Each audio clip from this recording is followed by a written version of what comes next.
လို့ရအောင်ကျွန်တော်တို့ကတိုက်ရိုက်လုပ်လာပေးပါတယ်။ကျွန်တော်တို့ကရှစ်တာ9တန်းပြောတာနဲ့ကလေးတွေပဲသွားမယ်ညာသွားမယ်မဟုတ်ဘူး။9တန်းပြောတာနဲ့ဒီပိုင်းနေနဲ့ကြီးကြီးကိုစက်ထားမလား။ဘာဆက်လုပ်လဲ။တခါလေးသွားလို့ရအောင်တက်လို့ဒီသွားလို့ရအောင်ကျွန်တော်တို့စီဆောင်ရတာပြရครูของเราเก่งครับครูที่นี่เก่งมากๆนะဒီမှာရှိတဲ့ဆရာတွေအားလုံးတော်ကြတယ်มีทั้งครูคนไทยครูพม่าครูญี่ปุ่นครูจีนဒီမှာရှိတဲ့ထိုင်းဆရာတွေရောမြန်မာဆရာတွေရောနော်ဂျပန်ဆရာတွေရောအားလုံးအစီအစဉ်ကြတယ်တော်ကြပါတယ်แล้วก็เรื่องทางด้านเทคโนโลยีเรื่องคอมพิวเตอร์ก็ไม่แพ้ใครဒီမှာရှိတဲ့ဆရာတွေရဲ့ကွန်ပျူတာနည်းပညာတွေလည်းတော်ကြပါတယ်ก็สิ่งที่ผมทำเนี่ยทำเพื่อรองรับเด็กทุกคนที่อยู่ในประเทศนี้အခုကျွန်တော်ဒီမှာလုပ်နေဆိုတာခိုင်းတိုင်းမှာရှိတဲ့ကလေးတွေအားလုံးအတွက်ကိုလုပ်ကြတယ်ဖြစ်ပါတယ်คุณแล้วก็ขอให้กำลังใจผู้ปกครองทุกคนที่เกิดมาในโลกนี้และทุกคนที่มาอยู่ในประเทศไทยรัฐบาลไทยไม่ทิ้งใครสักคนในเรื่องการศึกษาทุกชีวิตต้องได้เรียนในประเทศไทยและที่สำคัญที่สุดI Word to สครจะเป็นโรงเรียนที่ให้พวกเราได้เรียนอย่างมีคุณภาพเร็วๆนี้ขอบคุณมากครับမတရားနေတဲ့ကလေးအားလုံးအစစရအစီအပြေရမယ်နော်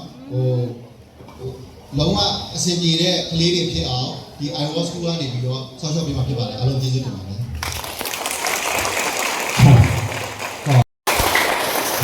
ขอบคุณคุณเอกแปดครับขอบคุณครับขอบคุณอาจารย์ใหญ่ครูใหญ่ที่มาภาคภูมิใจတချို့ຢာတွေ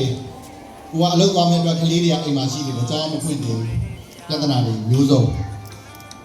အဲ့ဒါတွေအားလုံးကိုလည်းကျွန်တော်အနေနဲ့အများကြီးနားလဲပါတယ်တချို့နေရာတွေမှာကလေးတွေတတိအိမ်မှာနေလို့မရဘူးကြောင်းကလည်းမဖွင့်သေးဘူးဒီကနေ့စိတ်ကြီးနေတာဖြစ်တယ်အဲ့ဒါကိုလည်းကျွန်တော်တို့နားလဲပါတယ်ကျွန်တော်တို့ကဒီကြောင်းဖွင့်တဲ့အချိန်မှာကြက်စာမှုတွေရှိနေတာ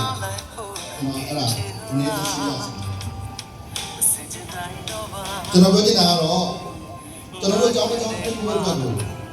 လောက်ရတာအများကြီးပါတယ်